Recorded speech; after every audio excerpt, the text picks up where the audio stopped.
నమస్తే అందరికీ welcome to HD vlogs 9848. ఇప్పుడే సబ్స్క్రైబ్ చేసుకోండి. తిరుపతి స్టార్టింగ్ నుంచి మనకి స్టార్టింగ్లోనే ఇలా ఉంటుందండి.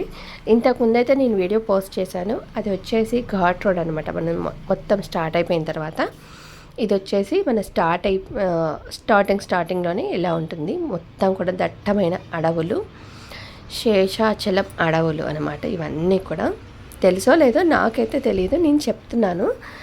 నేనైతే పులిని చూశానండి. మీరు చూసారా లేదా నాకు తెలియదు, కానీ నేనైతే లైవ్లో చూశాను. ఎలా అంటే పోస్టర్స్ ఉంటాయి కదా, ఆ పోస్టర్స్ మీద చిరుత పులి అని చెప్పారు. ఆ పోస్టర్ మీద మంచిగా ఉంది, నీట్గా ఉందన్నమాట. కొత్త పోస్టర్ ఏమో, దాన్నే చూసి నేను చెప్తున్నాను లైవ్లో చూశాను అని చెప్పి. మీరు కూడా చూసారా? అది చూడటం కూడా ఒక ఆర్టే కదా, అందుకని చెప్పి నేను చెప్తున్నాను.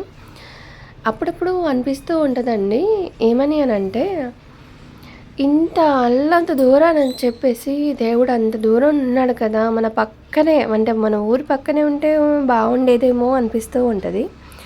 కానీ మళ్ళీ అనిపిస్తుంది, అల్లంత దూరాన్ని ఉంటేనే బాగుంటుంది అని చెప్పేసి. దూరం ఉంటేనే ప్రేమలు ఉంటాయి అని అంటారు కదా. మనం పక్కనే ఉన్న గుడికి వెళ్ళటానికి బద్ధకం, ఇంకా వెంకటేశ్వర స్వామి మన పక్కనే ఉంటే వెళ్తామా? అస్సలు వెళ్ళాం. అందుకే 7 కొండల మీద ఉన్నారు ఆయన. అయితే మనము ఏంటంటే ఫ్యామిలీతోని జర్నీ అనేది ఒక మెమొరీ అండి.